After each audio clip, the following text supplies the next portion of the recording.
Assalamualaikum warahmatullahi wabarakatuh. Perkenalkan, nama saya Kurniawan dengan NPM 2259201027. Di sini saya akan mendemonstrasikan tentang EDA.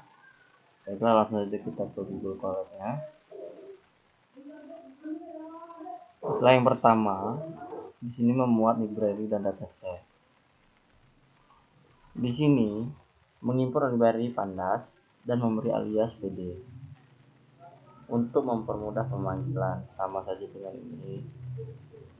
Lalu di sini ada untuk visualisasi. Lalu di bawahnya visualisasi data yang lebih menarik. Lalu di sini ada standar slide untuk menstandarisasi data. Lalu di bawahnya mengimpor alat untuk pemilihan fitur berdasarkan spesifik ANOVA. Selanjutnya ini memuat dataset dari file CSV yang di sini yang bernama diabetes CSV ke dalam variabel data yang merupakan sebuah data frame. Selanjutnya yang kedua di sini memeriksa struktur data secara singkat. Lalu keluaran outputnya di sini ada pregnancies yang artinya jumlah kehamilan dan glukosa ini untuk tingkat glukosa darah. Lalu di sini tekanan darah diastolik. Di sini untuk ketebalan kulitnya. Di sini kadar insulin. Ada body mass index. Riwayat keturunan diabetes. Lalu ada usia pasien. Lalu di sini hasil prediksi diabetes. 1 positif dan 0 itu negatif. Baiklah, selanjutnya di sini ada untuk memeriksa data set. Di sini outputnya yang ada keluaran berupa angka yang artinya 768 adalah jumlah baris dalam data frame. Berarti ada 768 contoh individu dalam dataset.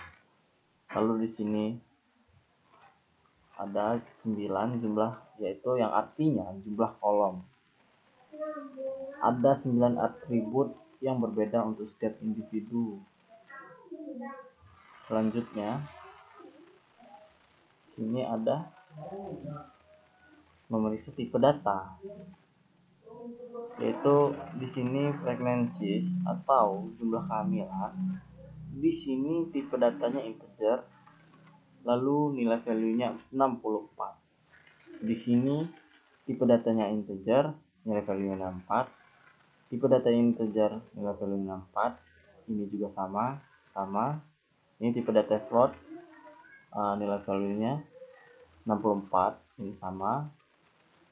Ini tipe data integer, nilai value-nya 64. Dan begitu pun ini tipe data integer dan nilai value 64. Lalu selanjutnya di sini ada memeriksa umum dataset.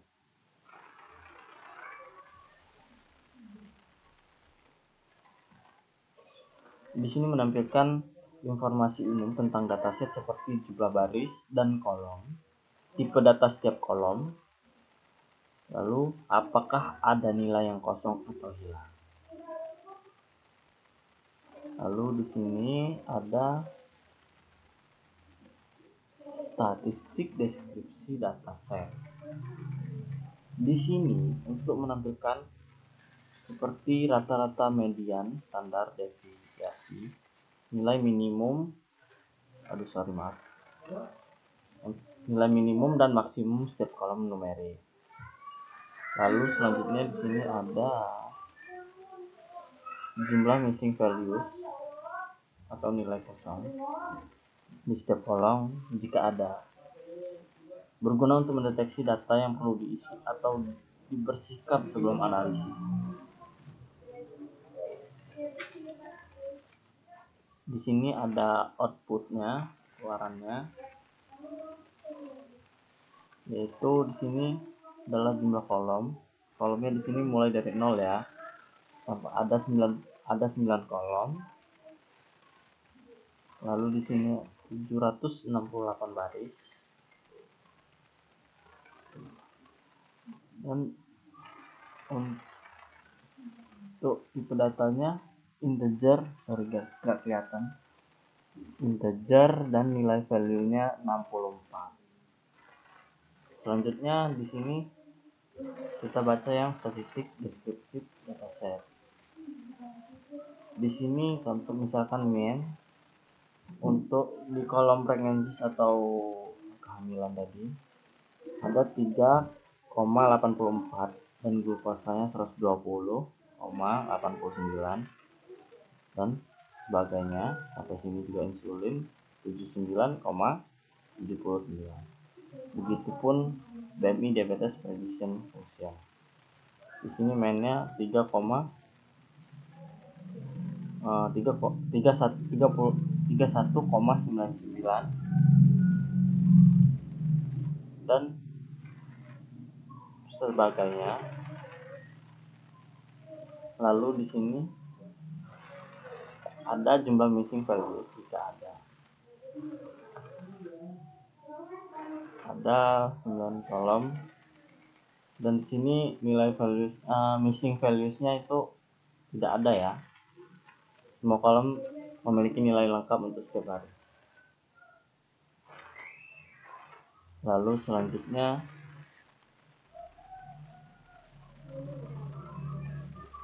visualisasi distribusi fitur. Di sini ada yang namanya flat figure. Ini memuat figur atau kanvas kosong dengan ukuran 12 kali 8 inci. Berguna sebagai tempat untuk menampilkan visualisasi. Lalu di sini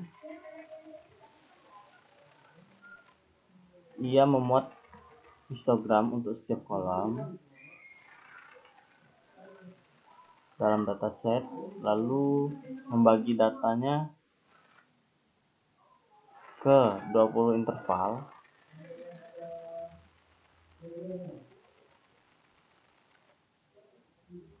Lalu di sini ada distribusi fitur. Di sini memberikan judul keseluruhan untuk visualisasi. Lalu ada yang di sini untuk menampilkan plot yang telah dibuat. Di sini ada hasil output berupa distribusi fitur. Kode ini akan menampilkan beberapa histogram yang masing-masing menggambarkan distribusi data untuk setiap kolom numerik dalam dataset. Tujuan histogram ini menunjukkan bagaimana data tersebar, apakah normal, apakah miring, atau terdapat nilai ekstrim. Contohnya distribusi glukosa mungkin menunjukkan apakah kebanyakan pasien memiliki kadar glukosa dalam kisaran normal atau tinggi. Yang pertama kita baca dulu pregnancies atau kehamilan. Distribusi miring ke kanan dengan banyak data di rentang 0 hingga 5 kehamilan. 0 hingga 5 kehamilan. Sebagian besar wanita dalam dataset memiliki 0 hingga 2 kehamilan. Lalu terdapat beberapa nilai tinggi yang menunjukkan beberapa wanita dengan jumlah kehamilan yang jarang.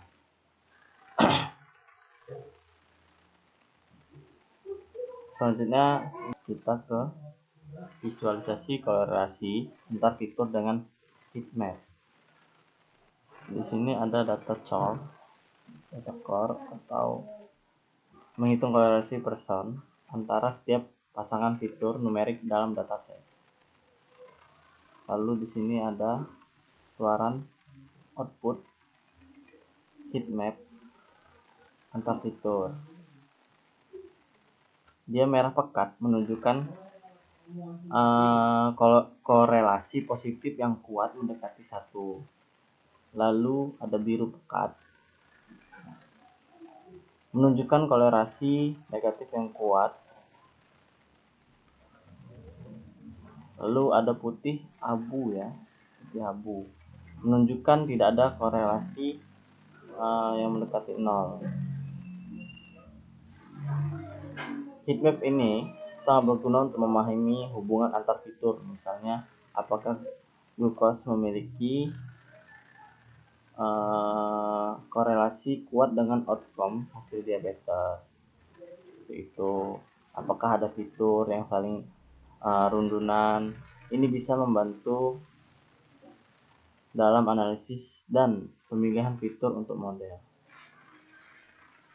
Selanjutnya ada seleksi fitur. Yang pertama di sini kita baca dulu yang di sini. Ini mengambil fitur independen semua kolom kecuali outcome. Lalu di sini outcome mengambil target atau label yaitu kolom outcome. Lalu normalisasi fitur agar skala tidak berpengaruh dengan standar square. Melakukan normalisasi data agar setiap fitur memiliki skala yang sama. Ini untuk mengubah fitur menjadi skala standar. Lalu kita seleksi fitur di sini dengan selektor. Lalu menampilkan fitur terbaik. Lalu di sini untuk kesimpulan dari EDA tersebut. Baik, kesimpulannya dari EDA tidak ditemukan missing values. Berdasarkan analisis awal, tidak ada nilai kosong ataupun hilang. Glukosa BMI dan jumlah kehamilan memiliki distribusi yang cukup bervariasi. Lalu terdapat korelasi yang signifikan antara glukosa dan outcome. Lalu dari proses seleksi fitur, 5 fitur terbaik memiliki pengaruh paling besar terhadap outcome diabetes. Di sini menampilkan 5 fitur terbaik yang dipilih dari proses seleksi fitur menggunakan select batch study yang dijelaskan sebelumnya. Baiklah, itu saja yang dapat saya sampaikan.